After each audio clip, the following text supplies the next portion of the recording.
encontrar el valor cristiano que la persona está buscando, que un poco de eso dijo José, es un poco la metodología de Catholic Voices, y siempre quien está planteando una persona que discrepa de nuestro valor, vamos a poner el caso del abuso sexual, ¿qué es lo que está buscando esa persona? Tiene corazón en la víctima, y nosotros tenemos que mostrar que empatizamos, que tenemos misericordia con ese valor cristiano que está buscando la persona que discrepa, pero hay que ayudarlo a ver esos valores que le hace falta considerar. Y para eso, como les decía, cuando tuve 18 minutos, no hay que dar diamantazos, ¿no? Gracias, Carly. Un tema que se está poniendo en discusión, y más que en discusión en un gran tiempo, es el tema de la libertad. Legislaciones como la de Canadá, el Reino Unido, donde ya penalizan el hecho de que uno no se refiera con el pronombre adecuado a la persona que asumió ser un ella o fuera. La Academia de Cinematografía de Hollywood, que entrega los Oscars recientemente, la semana pasada, dijo que para poder optar a ser nominado a los Oscars debería tener ciertas cuotas de LGTB, de queers, de todo eso. Cuando uno se enfrenta a esto, que es un totalitarismo, al final de cuentas, tenemos un riesgo enorme a la libertad. ¿Por qué? Porque nos coartan la manera de ver el arte o de apreciar el arte, o lo que es peor, de referirnos a otra persona sin tener una sanción en eso. ¿Cómo poder, desde nuestro entorno, porque en Guatemala no hemos llegado a eso, pero como hablábamos, señor, los pasos de Paloma yo creo que son pasos más largos. Tal vez, Pablo, tú como constitucionalista, ¿cómo ves el entorno de la sociedad en el tema legal? Sí.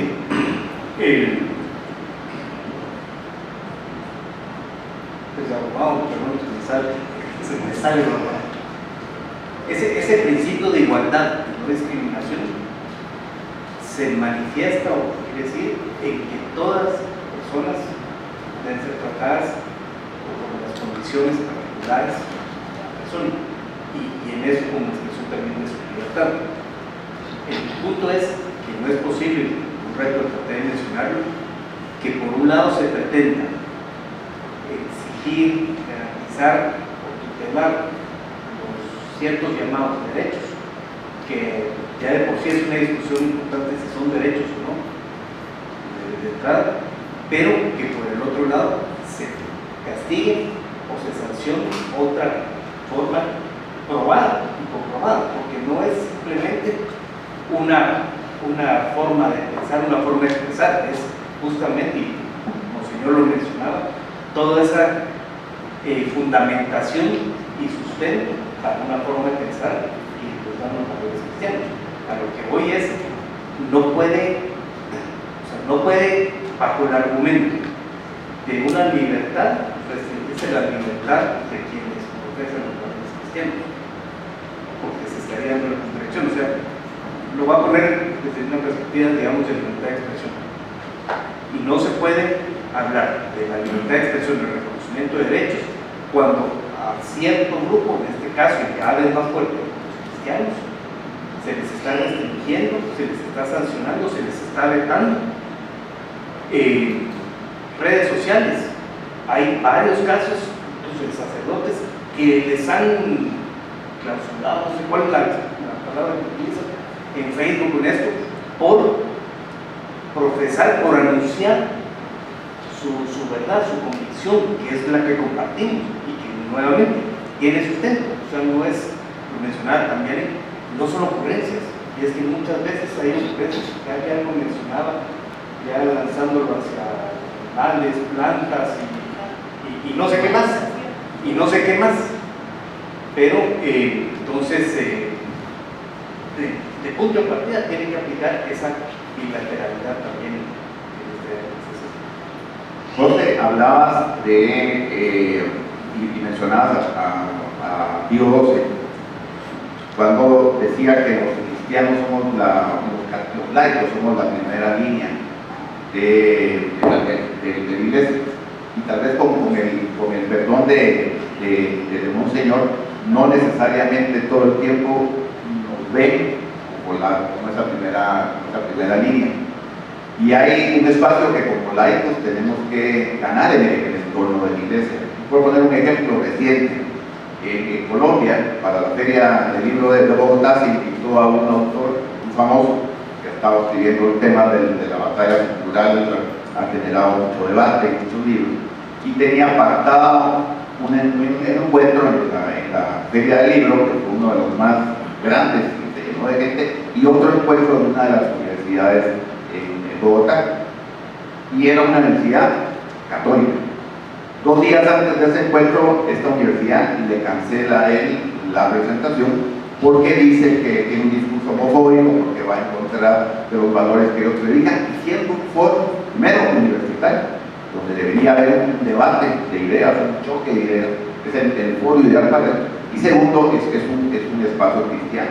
Como los laicos dentro de todo esto debiéramos también actuar, sabiendo que tenemos una parte, vuelvo a pedirle las disculpas, una parte de la jerarquía trabajando con nosotros, pero otra parte que no está trabajando de la misma manera. Y creo que los laicos tenemos que ser valientes en ese sentido. Es una pregunta difícil, pero creo que estamos para responder eso. No sé si puedo responderla bien, pero a ver, yo creo que lo primero es perder el miedo. Antes nos juntamos unos minutitos antes de empezar el foro y yo le hacía la reflexión que preparándome hice una investigación, claro que por Google, muy rápido, con poca profundidad, de qué porcentaje de la población era LGBT en todos los siglos de vida. Y depende del dato, pero entre el 3 al 5%. Entonces yo creo que siempre hay que aprender algo, pero si hay algo que aprender de esta gente es que son muy eficaces. Son súper eficaces. Para mí es el lobby más, cuando le dan a uno, ahorita lo vamos a hablar.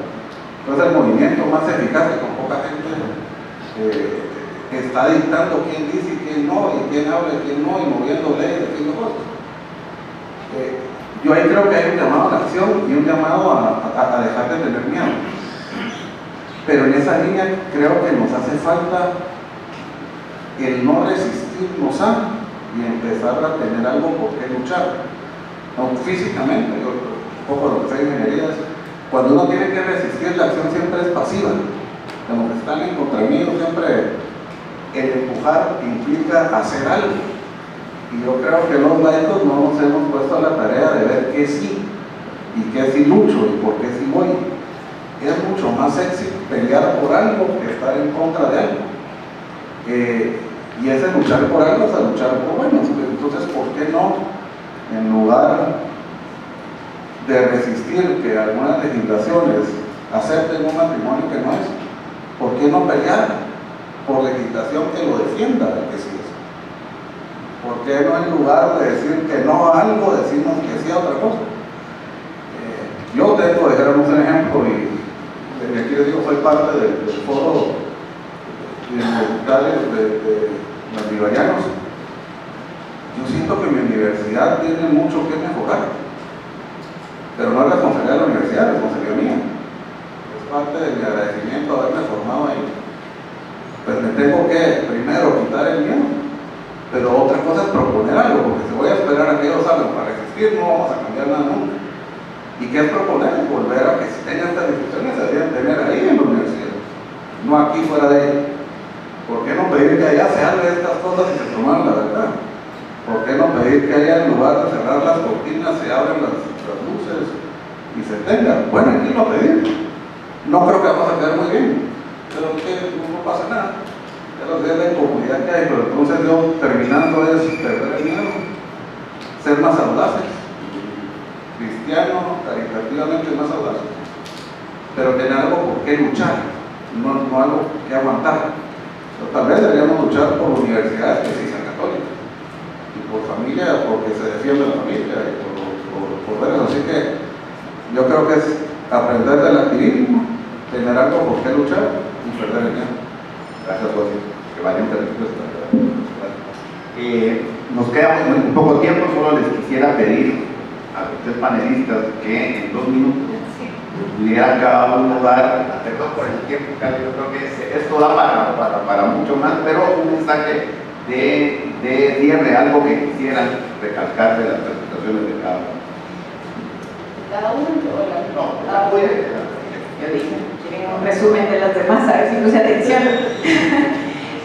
Bueno, dos cosas quisiera decir. Una es que tenemos un gran deber de formarnos. Me gustó muchísimo la frase que mencionó José. Voy a parafrasear a José porque no lo recuerdo literal, pero no podemos defender lo que no conocemos. Entonces tenemos que conocer profundamente, porque si no lo conocemos profundamente, no solamente superficialmente, y para eso hay que navegar en aguas profundas. Eso implica salir de la zona de comodidad, necesariamente. Si nosotros decimos, es que no tengo tiempo, es que nosotros estamos metidos en un mundo ahora totalmente vertiginoso de corre, pero esto no es urgente, no es solamente urgente, es importante y hay que dedicarle tiempo a esa formación. La otra cuestión es hacer ver cómo esto está dañando a la mujer terriblemente.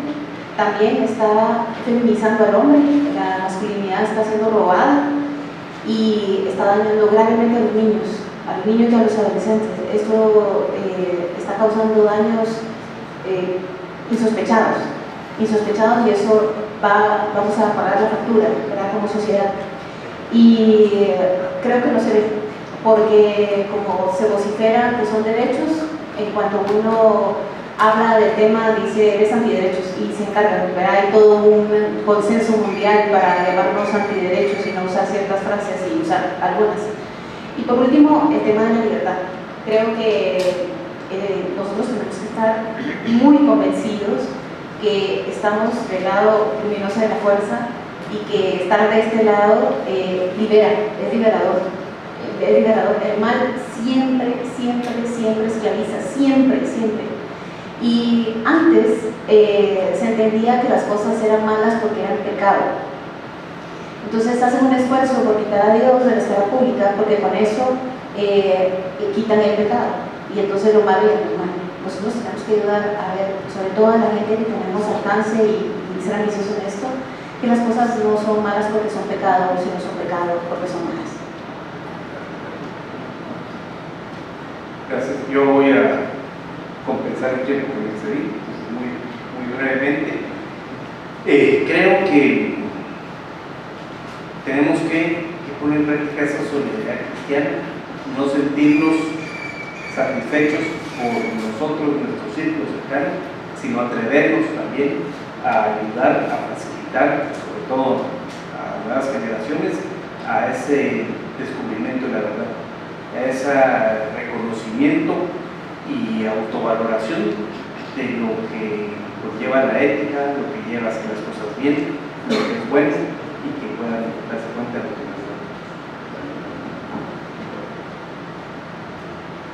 Yo te reconozco lo que decía Pablo al inicio, cuando uno ve la cantidad y la calidad de gente que hay aquí, que seguramente habrá más talento y más cercanía de Dios de aquel lado que de probablemente del tema. Es que algo hay que hacer, ¿verdad? Entonces ojalá que esto sirva para que tomemos algún grado de compromiso. El segundo es que el mundo se cambia, como dicen que al elefante hay que comerse las mordiditas. Pues la primera mordidita es a uno mismo, a realmente ver qué tan buen católico soy, a formarme y a pedirle ayuda a Dios, porque si lo que estoy seguro es que esta batalla se puede ganar, pero sin Dios no. Y rezar, digamos, realmente dicen que de rodillas se logra más que parado dando discurso. Hay que aprender a rodearse, entonces yo creo que eso sí, siempre es importante. Y lo tercero es de no perder la esperanza. Yo creo que el otro tema que hay es que a veces ante este mundo tan complejo, uno lo que tiende a hacer es que no hay esperanza y eso le dice a uno no hay nada que hacer. Hay muchísimo que hacer. Hace 2000 años, pues no hay en algún lado ya, pero ser cristiano nos mataban, ni los violos. Todavía no hemos llegado a eso, así que nos falta. Pero ante eso se puede salir adelante. Estamos hoy en la iglesia después de 2000 años porque hubo gente que luchó, que se enfrentó, que ilustró, que se preparó y que rezó. Así que yo creo que el tema es compromiso, positivismo y acción. Y ojalá que hoy esto nos permita darnos cuenta de la enorme responsabilidad y la obligación que tenemos de hacer. Muchísimas gracias, Carly, Pablo, José, muchas gracias por las claras y valientes respuestas, y creo que nos ubican a todos en la trinchera en la que tenemos que estar de ahora en adelante y de cara no solo a las nuevas generaciones de lo que tenemos que dejar, sino a lo que nos tenemos que enfrentar. Muchísimas gracias a ustedes, muchas gracias por la paciencia. Se ha mostrado siempre una gran apertura hacia los sucesivos avances tecnológicos, desde la imprenta de Gutenberg hasta el advenimiento de la radio, la televisión y ahora las redes sociales, reconociendo que estas innovaciones todas son herramientas para la evangelización. Pero lo más significativo realmente es el trasfondo filosófico que aporta la antropología cristiana. Boecio y Santo Tomás de Aquino definen a la persona como sustancia individual de naturaleza racional. Pensamos en la dignidad de la persona como un resultado directo de nuestra calidad de hijos adoptivos, queridos por un Dios y dotados por Él de razón y libertad. Y por eso es que la civilización occidental cayó en la cuenta de que el diseño de las instituciones sociales debe poner al centro a la persona humana. Desde muy temprano en la vida de la Iglesia se hizo palpable que la evangelización es un proceso de comunicación y diálogo. Y gracias a la cosmovisión subyacente hemos dado en valorar la libertad de expresión y la libertad de prensa, que son tan necesarias para la evolución de los medios de comunicación. En segundo lugar, me quería referir a la orientación que por siglos la Madre Iglesia nos ha provisto a los intelectuales católicos para elaborar en este ámbito profesional. Incluso desde antes del papado de León XIII, la Iglesia ha redactado textos que proveen lineamientos para guiarnos. León XIII decidió en 1885 convertir el Observatorio Romano en propiedad del Vaticano, y este periódico sigue siendo una de las fuentes oficiales de difusión de noticias de la Santa Sede, junto con la Radio Vaticana y Vatican Media, que antes era conocido como Centro Televisivo Vaticano. León XIII afirma las bondades de la libertad de prensa y anima a los católicos a producir contenidos de calidad para influir en el debate público. En 1888, en su encíclica Libertas, escribe lo siguiente: existe el derecho de propagar en la sociedad con libertad y prudencia todo lo verdadero y todo lo virtuoso, para que pueda participar de las ventajas de la verdad y del bien el mayor número posible de ciudadanos. En las materias opinables dejadas por Dios a la libre discusión de los hombres, está permitido a cada uno tener la opinión que le agrade y exponer libremente la propia opinión. Más recientemente, los católicos recibimos guía de otros documentos como la Instrucción Pastoral Comunio, el Progreso. Y en el 2002, el Consejo Pontificio para la Comunicación Social publicó un documento titulado La Iglesia en Internet. O sea que la Iglesia nos sigue guiando, nos sigue dando formación y va al paso, digamos, de los avances tecnológicos. En ese documento se afirma que la historia de la comunicación humana ha sido un largo viaje que nos transporta desde la incomprensión mutua en la Torre de Babel hacia la comunicación centrada en Jesucristo. Nos exhorta a abordar este trabajo con templanza, prudencia, fortaleza, valentía y justicia. Yo quisiera enfatizar en el marco filosófico y teórico que nos llevó su santidad Benedicto XVI, que ya Monseñor Palma se me adelantó, siempre preocupado por la interacción entre la verdad, la razón y la caridad. En su encíclica Caritas in Veritate, Benedicto XVI dice que la verdad es logos, que crea diálogos. Qué bonito, ¿verdad? Y, por tanto, comunicación y comunión. El párrafo 73 de esta encíclica se dedica específicamente a los medios de comunicación social y dice que ya no podemos imaginarnos la vida sin ellos, para bien o para mal. Y dice Benedicto XVI que, dada la importancia fundamental de los medios de comunicación en determinar los cambios en el modo de percibir y de conocer la realidad y la persona humana misma, se hace necesaria una seria reflexión sobre su influjo. El sentido y la finalidad de los medios de comunicación debe buscarse en su fundamento antropológico. Bueno, entonces los medios de comunicación social pueden, a criterio del Papa, promover la libertad, la democracia y el desarrollo, siempre y cuando se centren en la dignidad de la persona y los pueblos, y que estén expresamente animados por la caridad. y se pongan al servicio de la verdad, del bien y la fraternidad natural y sobrenatural. Y todos estos lineamientos nos permiten entonces aterrizar en 8 retos que enfrentamos en los medios sociales de comunicación, y de una vez me pidió Roberto que hablara un poco sobre posibles soluciones a estos retos. Yo creo que el primer reto para todos es la censura por parte del Estado. Lógicamente la censura de los medios de comunicación es completa o mayor en regímenes totalitarios y autoritarios que en los sistemas políticos democráticos. Sin embargo, el cuarto poder se convierte en amenaza a los políticos de turno y sufre consecuencias que van desde el cierre de periódicos, agencias noticiosas, difamación y litigios estratégicos, ¿verdad?, para restringir la participación pública de periodistas. Según la UNESCO, las libertades de prensa se reduccionaron para el 85% de la población mundial debido a las medidas restrictivas durante la pandemia de COVID-19 y las amenazas al periodismo tradicional y otros factores. Guatemala figura en la posición 127 de 179 en el índice de libertad de prensa, que es elaborado por Reporteros Sin Fronteras. O sea que no tenemos una posición nada deseable y tenemos mucho potencial para mejorar en cuanto a la defensa de la seguridad y el entorno político para el periodismo. Los profesionales católicos debemos defender la libertad de expresión y de prensa, incluso de quienes defienden posturas reñidas con las nuestras. También debemos evitar y denunciar las prácticas de corrupción dentro de los periódicos, de la profesión, y debemos garantizar que este cuarto poder siempre sea una voz constructiva para garantizar la subsistencia del Estado de Derecho y las instituciones que facilitan la convivencia pacífica en sociedades abiertas. El otro gran reto, pues ya no lo comentaba Carly, es la censura cultural o la cultura de la cancelación que promueve la ideología woke y un progresismo que bebe de la fuente de la teoría crítica de Frankfurt y del neomarxismo cultural de Antonio Gramsci. No es libertad, es libertinaje o dictadura, y somos sus enemigos declarados. No tienen empacho en usar métodos violentos para lograr sus fines, incluyendo la quema de iglesias, el vandalismo y la agresión física contra las personas. Cancelan las voces contrarias a su movimiento, destruyen vidas. Por definición, están en contra de la libertad de prensa. A los católicos nos toca ser muy valientes para hacer frente a la posmoderna amenaza a las bases de la civilización occidental.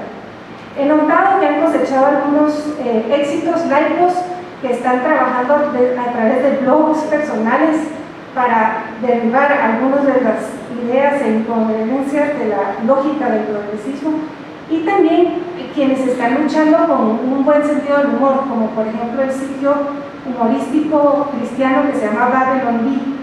Vale la pena seguirle la pista y emularlos. Luego está el tema del lenguaje de odio y agresividad. Es un resultado de la suma del anonimato, la agenda progresista y la popularidad que cobran medios o plataformas como Twitter y TikTok, que han puesto de moda una modalidad de comunicación que radica en brevísimos mensajes elaborados con lenguaje soez y conflictivo. Los tuiteros más afamados son los que más likes reciben y cuyos posts se repiten, ¿verdad? Obviamente los católicos laicos, pues los que tengan aptitudes para esto deben incursionar en el mundo de Twitter y de TikTok, pero evitando la agresión y el odio. Debemos ser muy caritativos y justos en nuestros mensajes y propiciar la unidad. Como dijo Carly, lo nuestro es ahogar el mal en abundancia de bien. El cuarto problema identificado es la polarización ideológica. Mucho se ha escrito sobre los algoritmos que ahora se emplean en las redes sociales para alimentarnos con notas que confirman nuestros prejuicios. Cada vez nos cuesta más asimilar opiniones contrarias porque paulatinamente nos hemos ido como refugiando en nuestros nidos ideológicos. Los profesionales católicos no podemos caer en esto. Debemos propiciar conversaciones abiertas, debates constructivos. Cabe recordar la advertencia del guión 13 sobre el ámbito del opinable. En cuestiones no dogmáticas podemos albergar diferentes opiniones que son respetables y razonables. Recordemos también el ejemplo de vida del Papa Benedicto XVI, quien busca sinceramente acceder a la verdad es capaz de una escucha activa, desde la humildad intelectual. Su actitud es aquella de tender puentes, no destruir ni trabar zanjas insalvables. Quinto problema, ataques sistemáticos a la Iglesia Católica. A nadie escapa la fascinación que tienen muchos medios de comunicación por el escándalo. Nuestra Iglesia es blanco frecuente de sus ataques. Les atrae poderosamente los casos de pedofilia, el manejo de las finanzas en el Vaticano, el choque con feministas, homosexuales y ambientalistas radicales y muchos temas más. Encima de todo, vivimos en la era de la posverdad. Los hechos se manipulan o maquillan al antojo, se ponen palabras falsas en boca del Papa Francisco y se vilifican a distintos miembros del refugio. Nosotros tenemos que señalar fuentes confiables, dirigir a los reporteros hacia fuentes confiables de información sin jamás justificar lo injustificable. De lo más doloroso que hay para los laicos es confrontarnos con los fallos de nuestros hermanos, pero sí que podemos asumir una actitud caritativa hacia los pecadores y hacia los supuestos pecados. Como señaló Benedicto XVI, debemos ser fieles a la verdad por caridad y debemos aferrarnos a la esperanza de que esta institución divina, como bien decía Chesterton, fundada por Jesucristo, sobrevivirá todas nuestras debilidades. Sexto problema, tecnologías disruptivas. Los avances tecnológicos siempre son disruptivos. El advenimiento de la radio rivalizó con la prensa escrita, los noticieros televisados cambiaron la forma de hacer radio, ¿verdad? El Internet ha supuesto una revolución cuyos efectos transformativos aún no lo podemos medir. Alrededor del mundo, empresas dedicadas a la prensa escrita están quebrando en números significativos. Las personas hoy se informan por medios en línea y no necesariamente las fuentes emblemáticas del pasado. Cualquier persona hoy con un celular puede lanzar una primicia. Los usuarios esperan inmediatez y brevedad.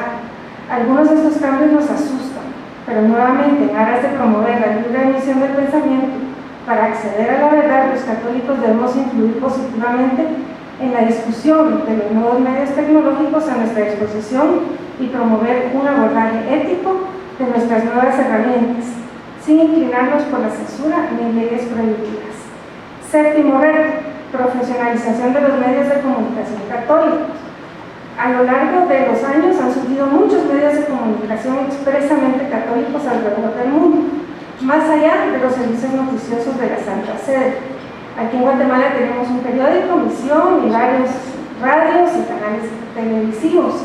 A nivel mundial han alcanzado gran prestigio páginas como catholic.net, corazón.org, EWTN, Así Prensa, Letea y por supuesto Vatican.va, con 12 millones de entradas diarias.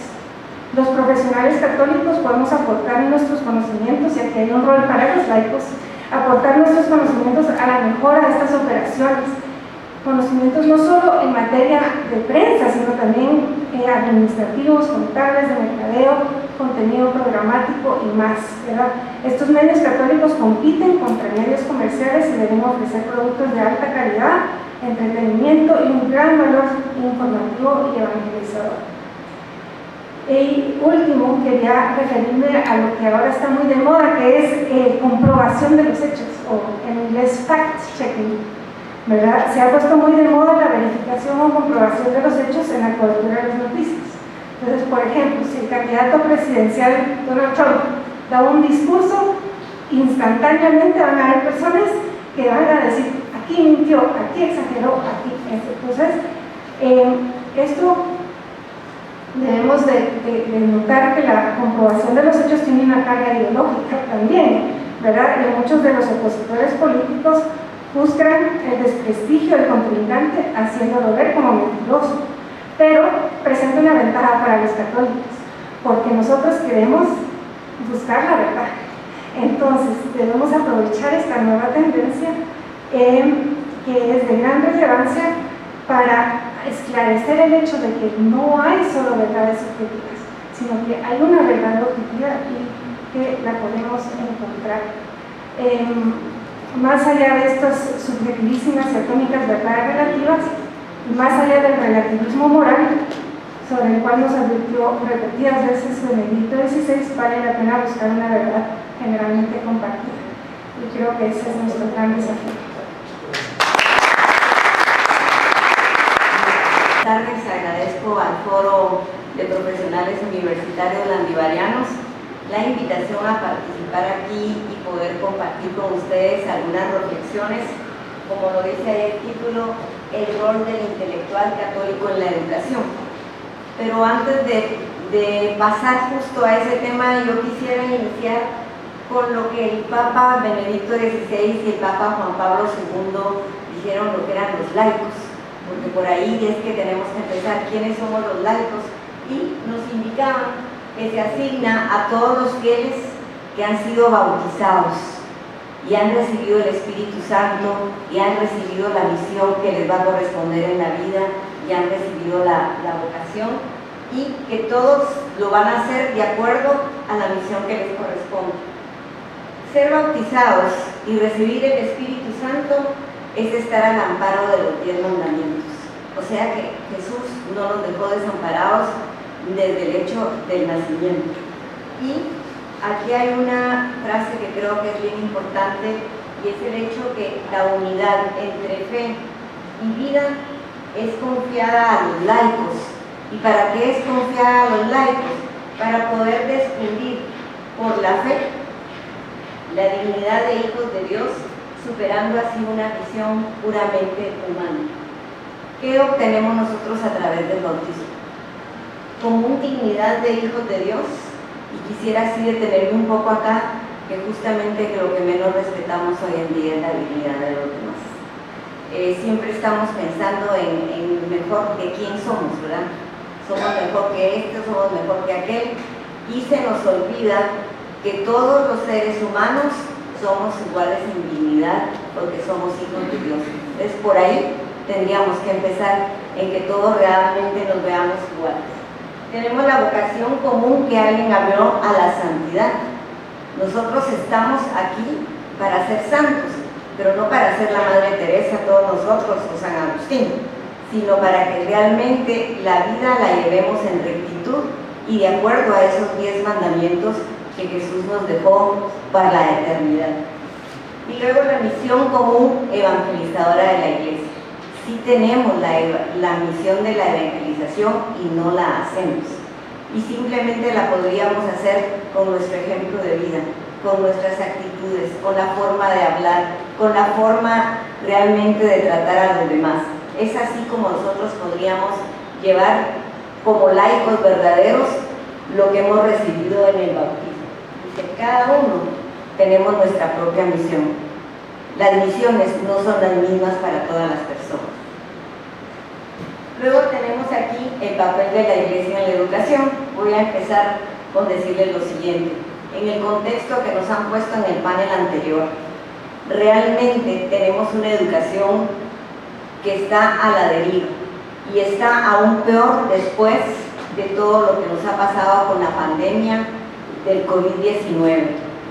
Y se le ha dado una gran importancia, incluso a nivel internacional, debido a la influencia que siempre ha tenido la educación y siempre la tendrá en lo que es el desarrollo y el destino de los pueblos.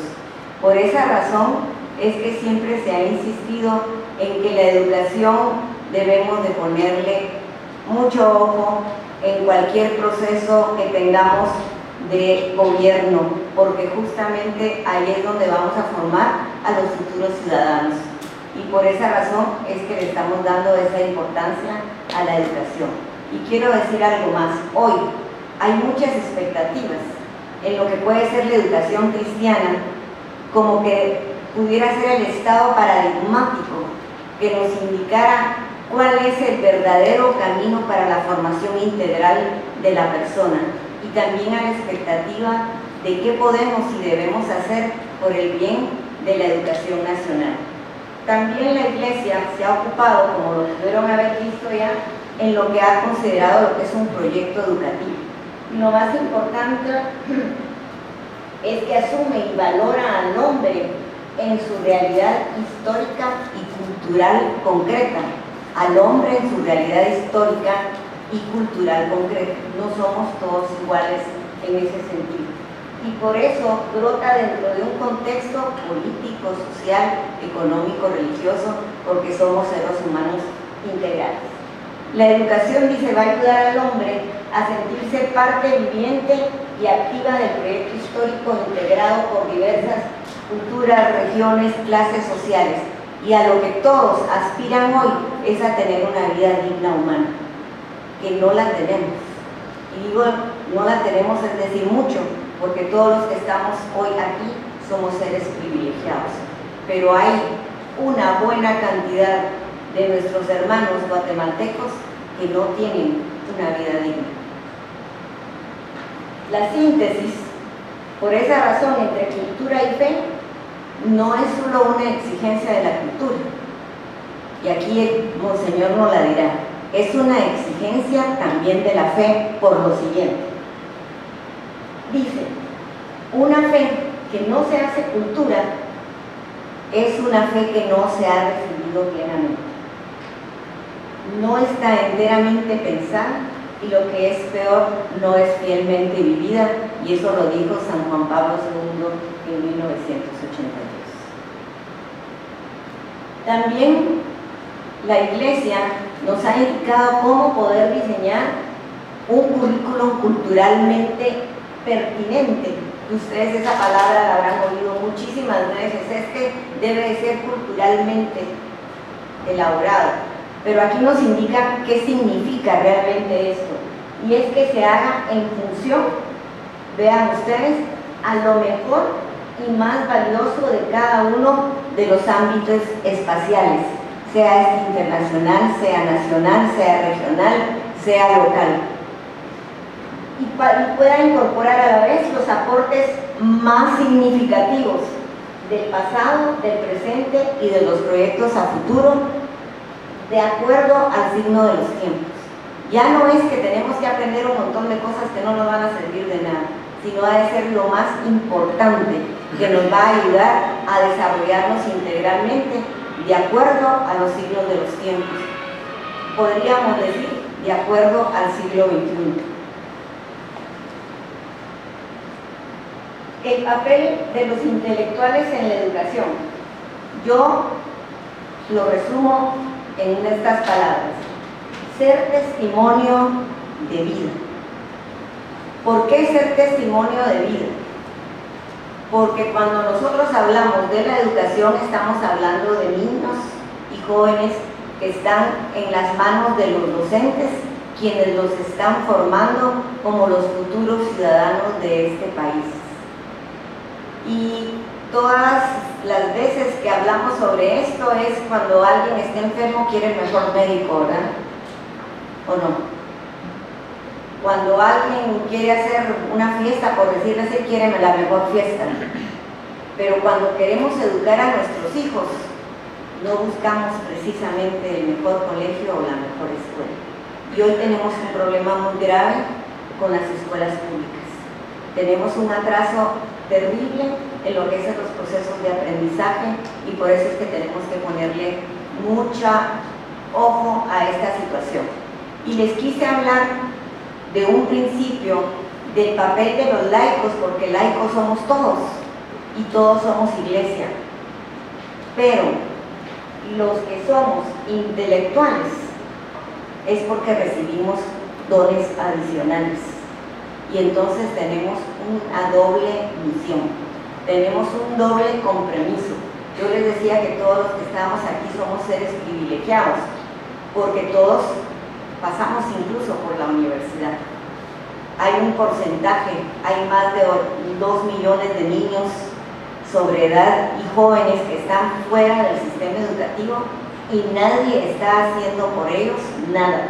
Y son los que hoy por hoy se están yendo de migrantes a Estados Unidos y son los reportados, son los retornados.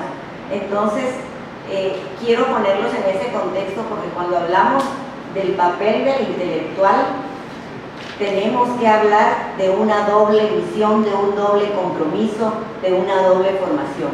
Nosotros no nos podemos estar formando solo como intelectuales.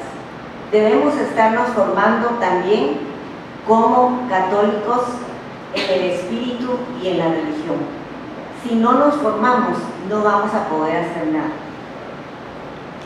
Yo les puse por escrito, porque dije no se los voy a decir, se los voy a poner por escrito, en dónde nosotros podemos actuar los intelectuales en la educación, en qué momento, si tenemos procesos de tener la facilidad de tomar decisiones, de proponer programas, si tenemos algún poder, podemos hacer estas y muchas cosas más que no nos da tiempo para decirlas todas. Tenemos el hacer presente el Evangelio en la vida del mundo. El hacer presente el Evangelio es cómo soy yo frente a mis estudiantes. ¿Qué les digo? ¿Cómo se los digo? ¿Cómo los trato? ¿Cómo los respeto?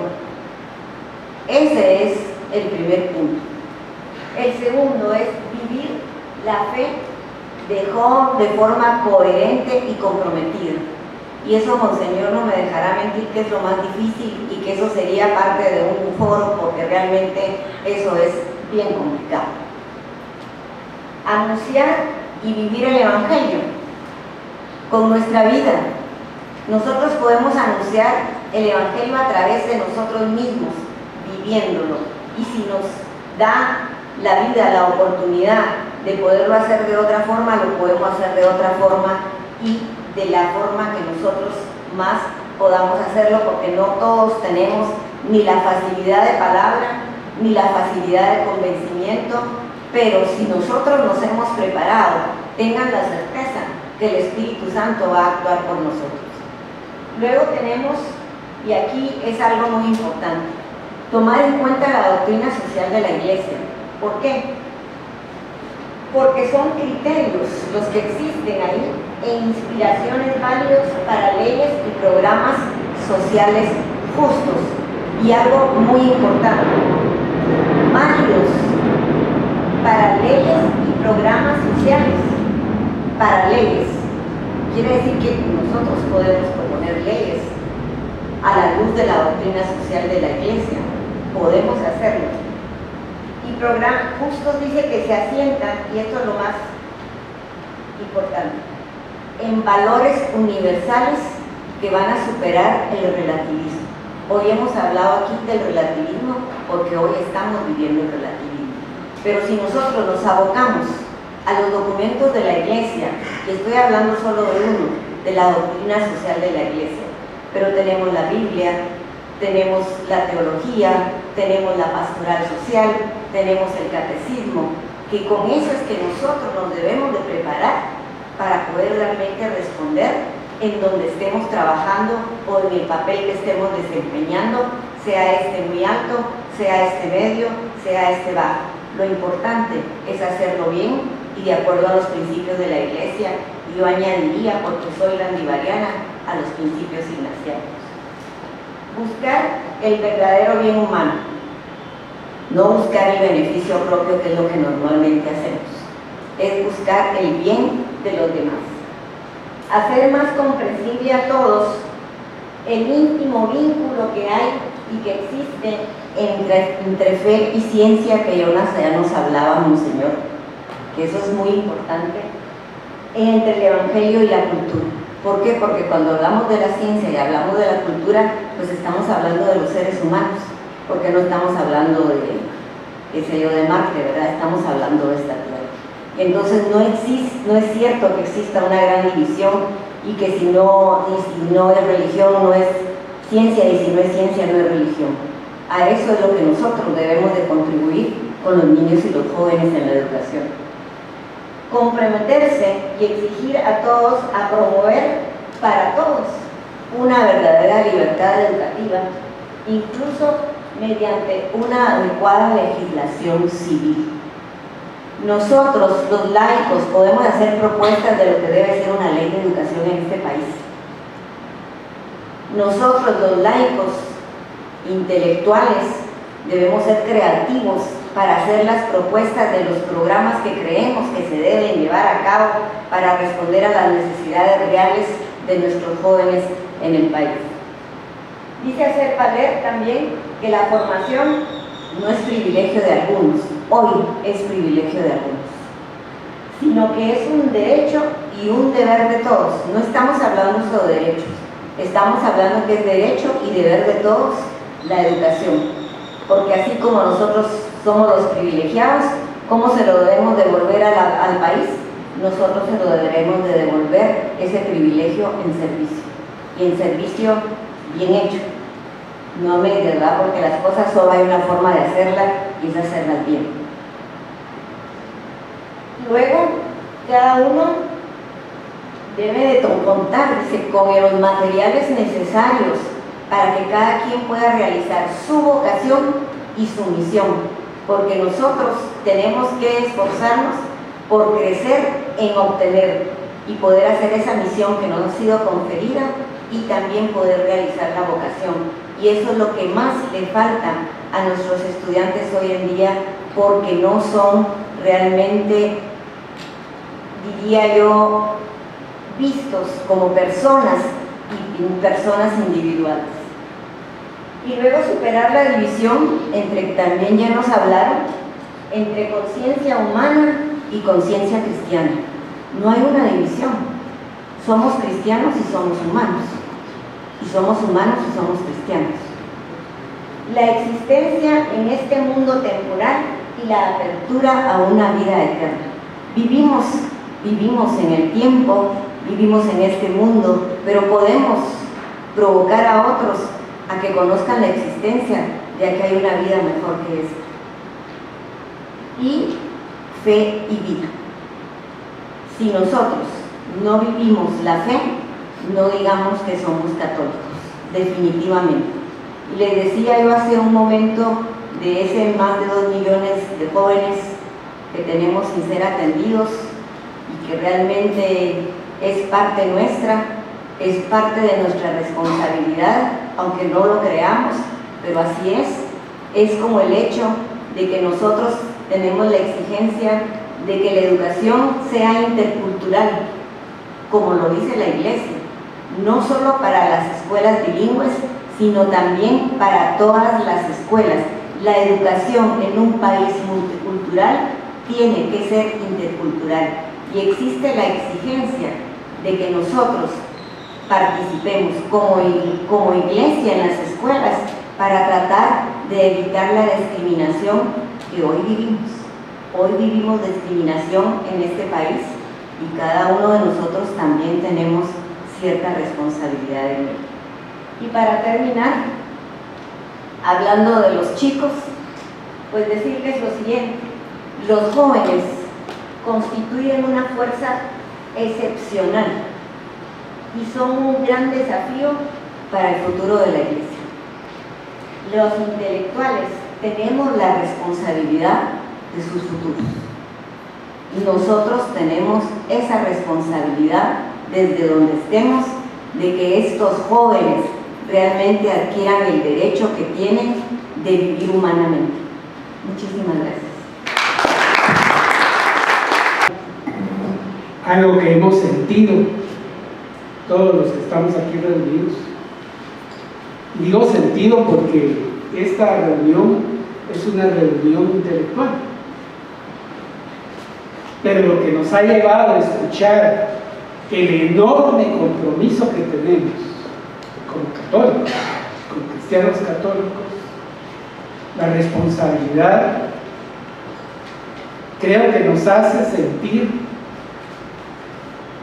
indudablemente la obligación personal, individual, de no seguir simplemente siendo espectadores.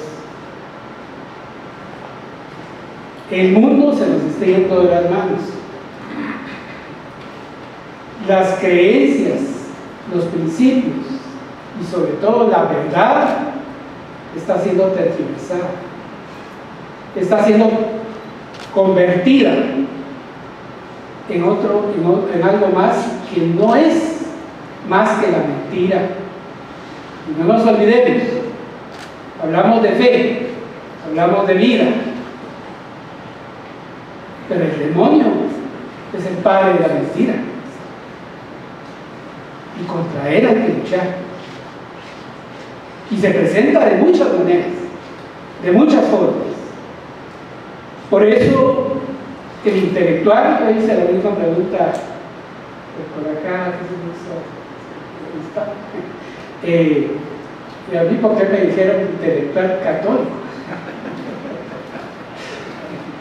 Bueno, a lo menos dicen que hay que cuidar la reputación, pero hay mucho material para que un intelectual que se considere católico pueda formarse, y ya se ha dicho que hay que formarse. También lo más importante es ir al punto básico de lo que dice el catecismo. El catecismo es de este tamaño, hay un compendio, pero el catecismo verdadero es así. En el párrafo 2442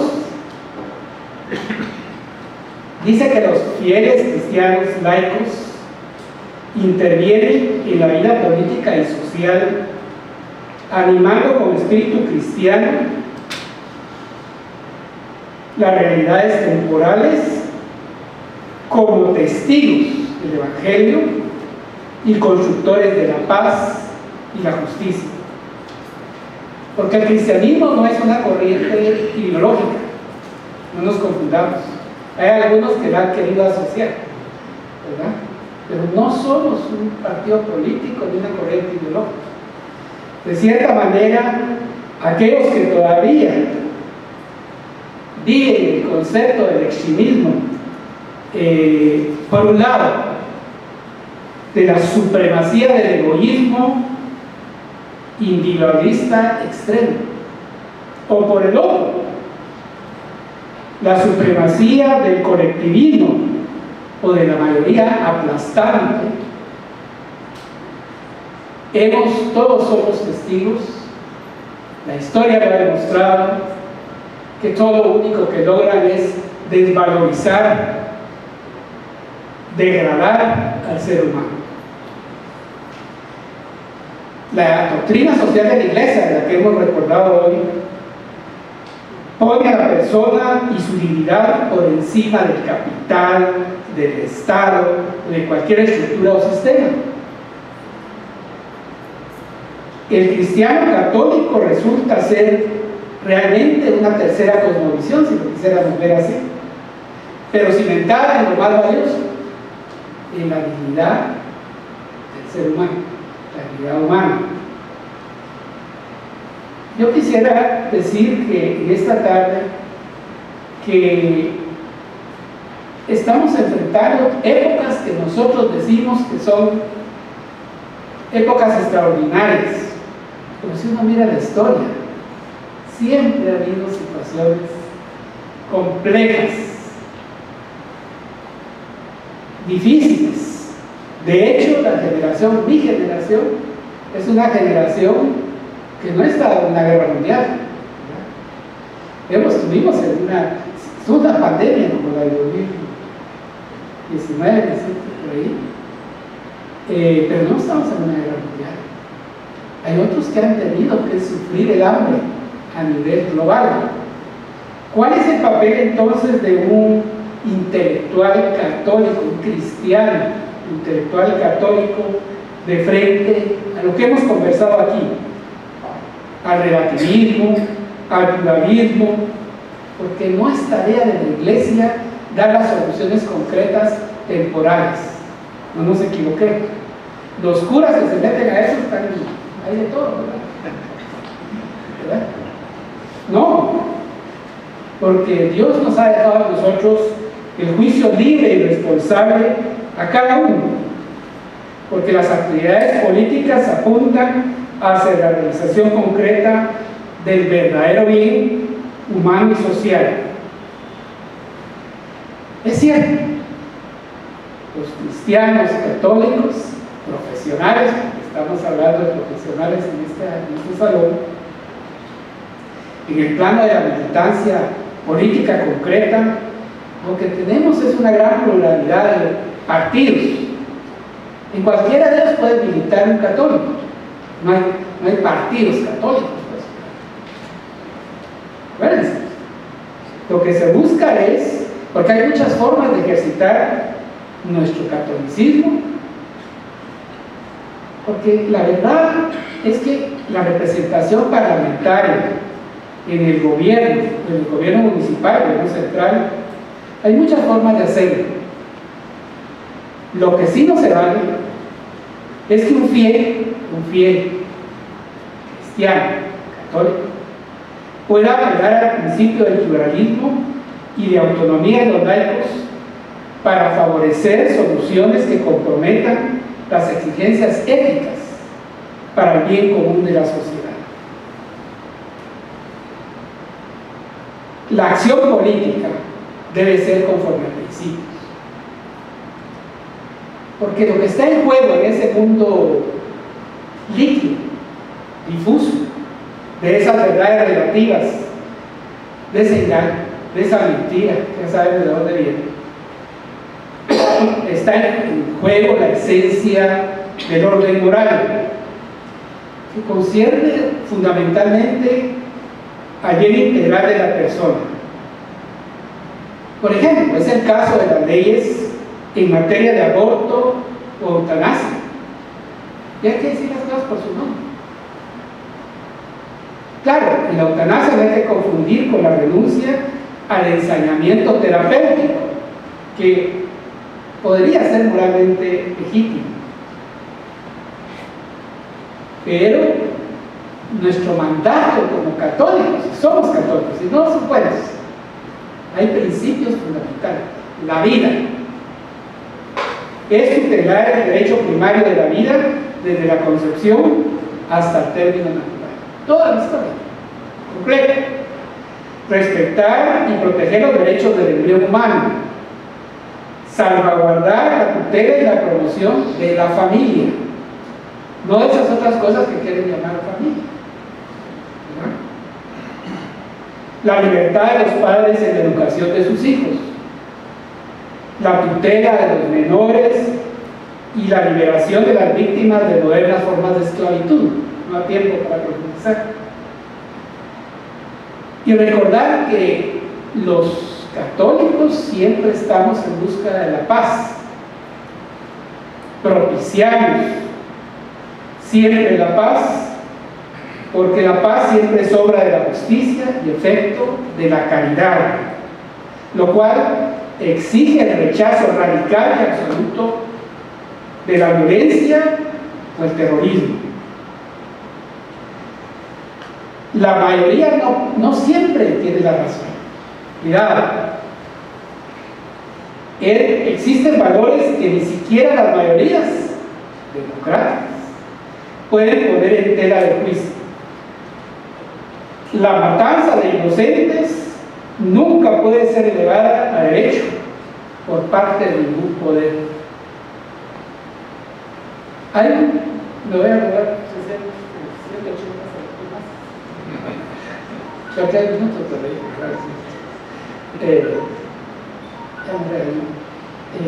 y él es, por ejemplo, hay un presidente polaco, ya hace rato, 1995-2005, es el que más cercano, Alexander, no sé cómo se pronuncia, Kawalniewski, y dice él, católico: un político honesto es alguien que considera la política como una herramienta para alcanzar el bien común. Un político honesto aplica pragmatismo basado en principios. La crítica irresponsable de un cristiano político destructiva, sin la voluntad de proponer soluciones, es la forma más común de deshonestidad. No estamos solo para destruir, eso cualquiera lo hace. Señalar y señalar. ¿Tú qué propones? ¿Verdad?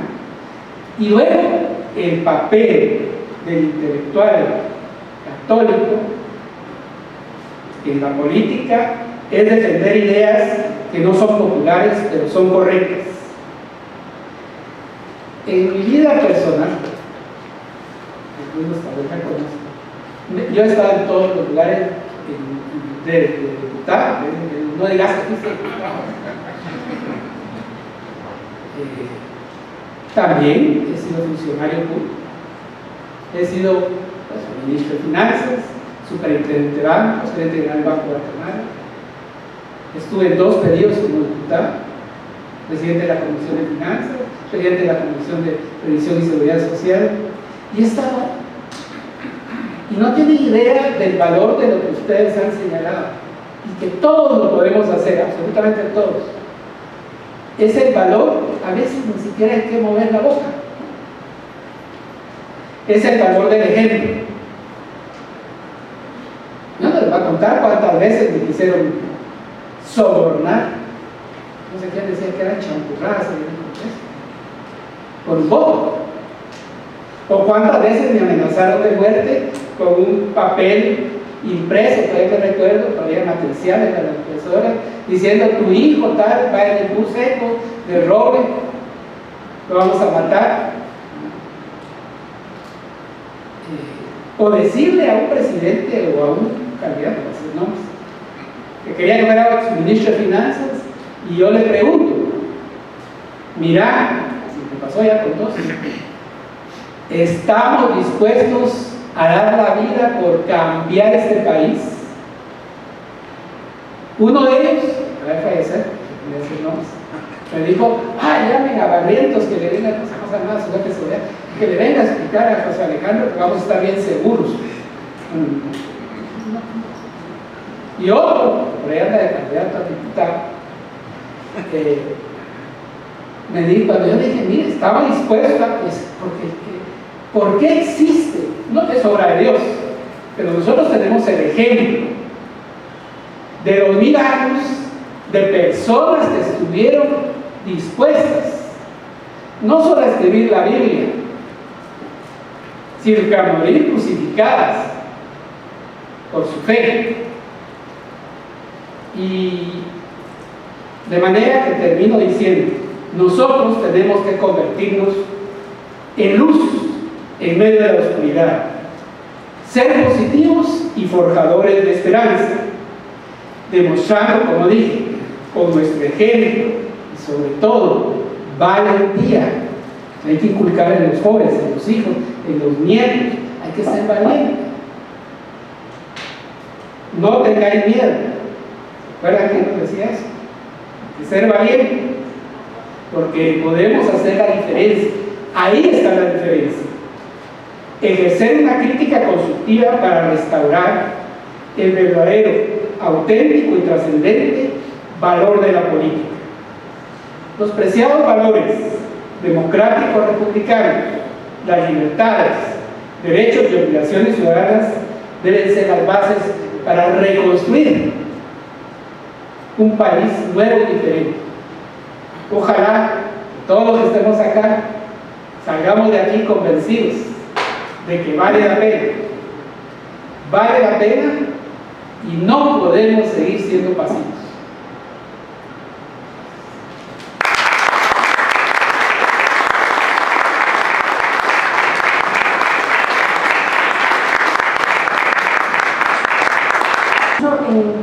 En que diferenciemos los medios, las herramientas y las tecnologías disponibles a las distintas profesiones, pero específicamente a los medios de comunicación, de los agentes de cambio, ¿verdad? Porque somos los seres humanos los que realmente podemos cambiar las cosas y lo podemos hacer sin pelearnos con el mundo, amando al mundo, ¿verdad? Siendo profesionales en medio del mundo, pero sin ser mundanos. Entonces yo creo que la verdad es que todo lo que han dicho los panelistas hoy se aplica a cada una de las profesiones que hemos abordado y que hay una forma católica de hacer las cosas y que tenemos esa dicha de poderlo hacer y de cambiar las cosas en nuestro país y en el mundo. Bueno, yo solo quisiera decir dos cosas.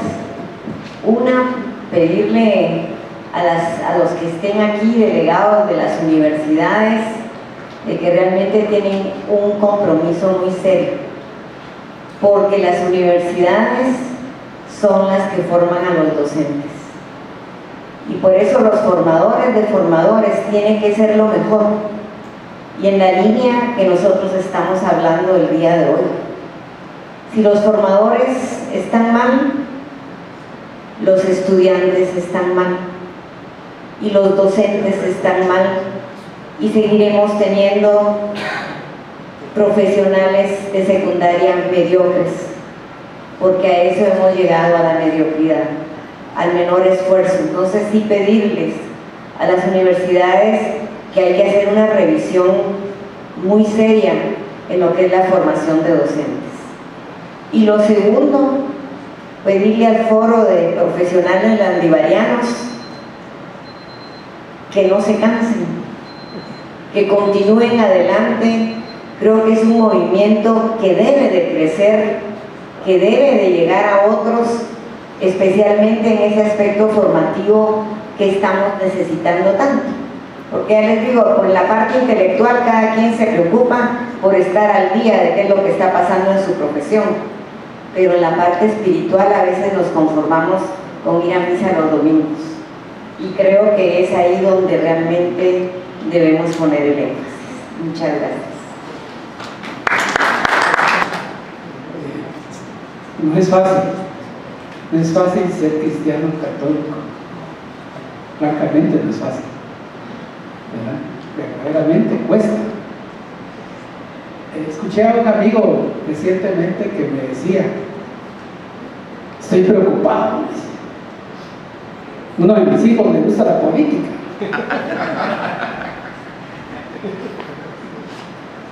Más claro que eso no puede estar. Nosotros todavía somos hijos de una guerra que duró 36 años. Y le decíamos a los hijos: hijo, no te metas en babosadas, te van a matar.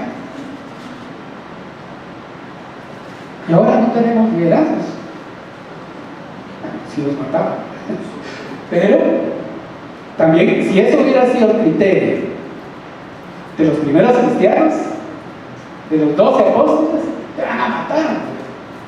No te metas a la babosada. ¿Cuál es el mensaje final? Hay que mojarse, hay que tirarse al agua.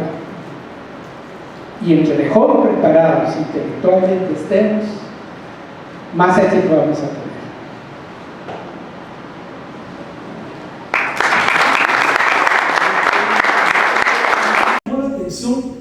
¿Por qué un obispo europeo buscaba a un literato mexicano?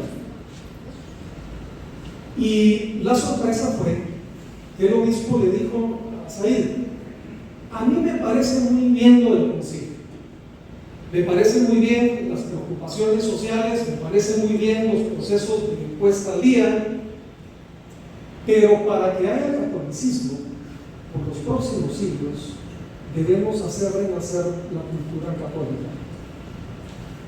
Y le pregunta: ¿tienen ustedes algo para ofrecernos? Esa pregunta que le lanzaba ese obispo a Said es una pregunta tremendamente actual que nos interpela a todos los que estamos aquí. ¿Tenemos la capacidad de ofrecer algo como intelectuales católicos para propiciar ese renacimiento de la cultura católica? Lo que hemos oído en las últimas horas son los grandes desafíos que el mundo nos está planteando, pero no estamos ni cortados de manos ni sin asistencia divina.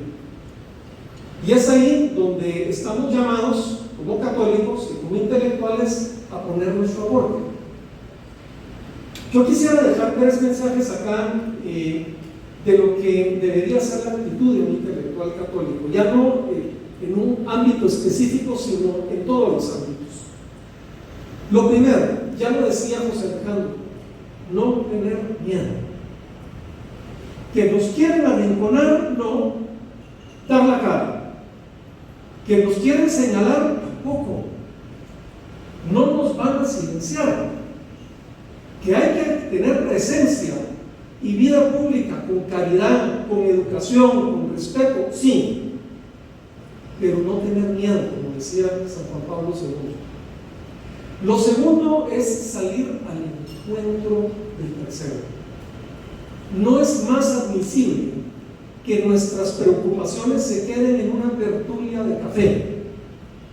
Hay que salir a buscar a las personas, a los sectores, a las escuelas, acercarse a ellas, dar ese paso, dar ese tiempo.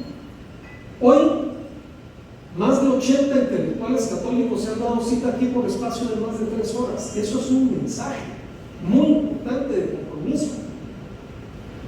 Y lo tercero es dar testimonio, que ya se ha dicho y repetido aquí.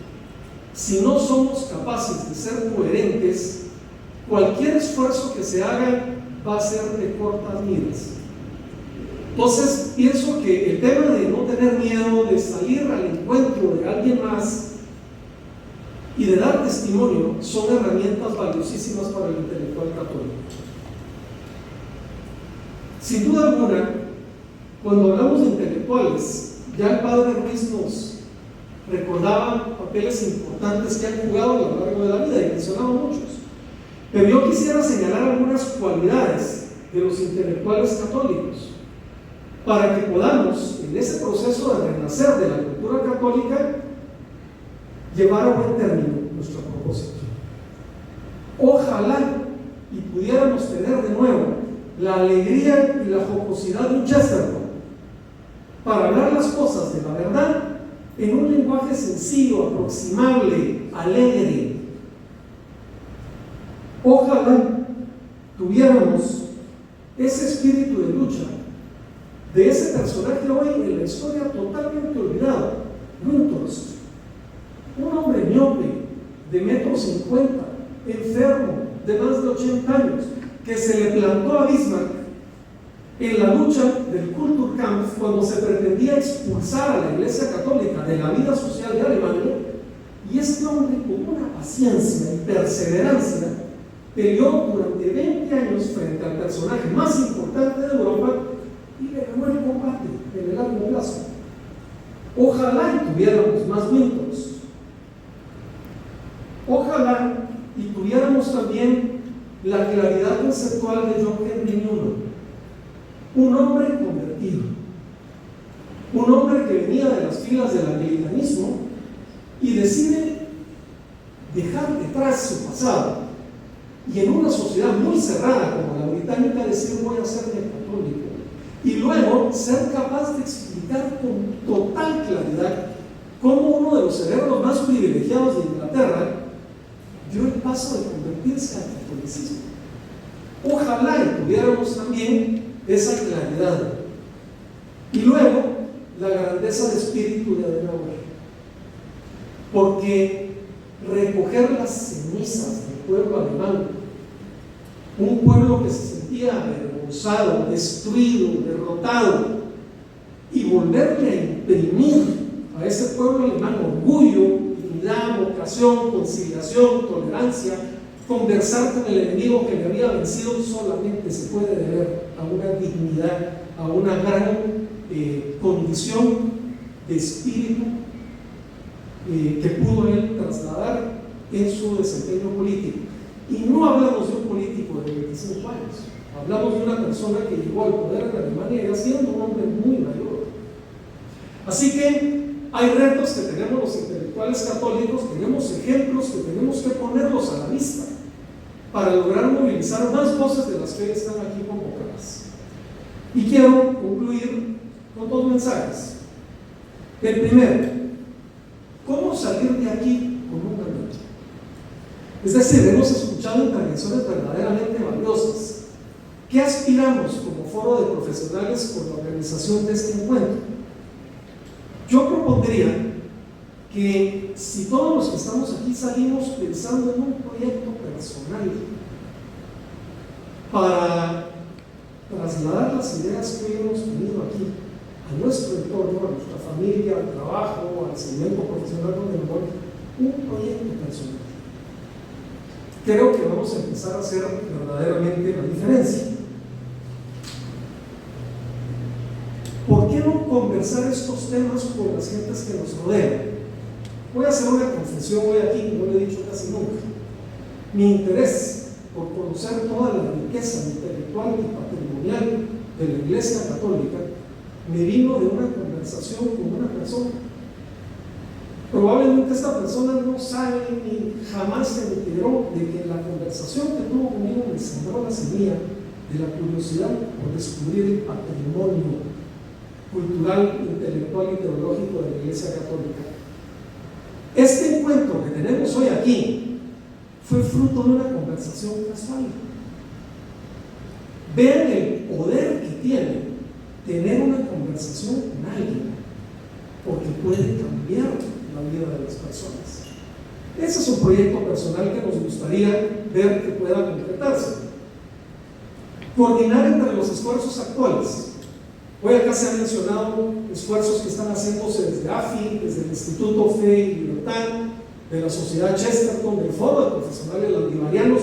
Hay muchísimos esfuerzos, potenciándonos, poniéndonos en coordinación, que lo que haga aquel lo sepa este, y que de alguna manera lleguemos más a los medios de comunicación, porque en esa medida nos estamos apoyando entre todos. Ese también puede ser un proyecto personal. Ocupar los espacios vacíos, hacer un mapa como un buen estratega, ¿dónde no estamos? ¿Dónde no nos han querido ver? ¿Dónde nos da algo de temor estar? Pues no, demos el paso. Ya lo decía Carlos, si es necesario ir a la caricatura católica para hacer cultura ahí, hagámoslo. Es otro proyecto personal importante y hay muchos espacios todavía no ocupados. Y por último, ya lo decía Floridalma y José Carlos, acercarse a nuestra alma mater y a nuestra casa de estudios. Estemos más cerca de lo que ahí se enseña y se dice. Apoyemos a nuestras casas de estudio devolviendo lo que nos ha dado nuestros procesos de formación. Es nuestra enorme responsabilidad. Yo quisiera, y el Foro de Profesionales de los Libreros quisiera, que hoy pongan la cabeza en la almohada, puedan pensar en un proyecto personal que estoy seguro que va a empezar a cambiar las cosas en nuestro entorno. Y concluyo con una frase del Papa Francisco. Él decía: no sean nunca hombres y mujeres tristes. Un cristiano no puede estarlo nunca. No se dejen ganar nunca por el desaliento. Quiero católicos felices. No se puede anunciar a Jesús con cara de funeral. Estamos frente a un reto enorme, pero la gente lo que espera de nosotros es ese testimonio de optimismo que todo cristiano que tiene verdadera convicción debe saberlo transmitir. Yo quiero agradecer la presencia hoy del señor obispo, el señor Palma. Muchísimas gracias, porque usted realmente ha dado a este evento un especial carisma. Quiero agradecer a todos los panelistas que han participado. Quiero agradecer a CIES por ser este templo de diálogo, donde tenemos la posibilidad de poder conversar como lo hemos hecho el día de hoy. Quiero agradecer a mis colegas del Foro de Profesionales Landivarianos, a Pancho Bonifaz, con quien fue la conversación que se tuvo para poder movernos un poco en esta dirección, y agradecerles a todos ustedes, porque estoy absolutamente convencido de que este ha sido un tiempo bien invertido. Muchas gracias y buenas noches.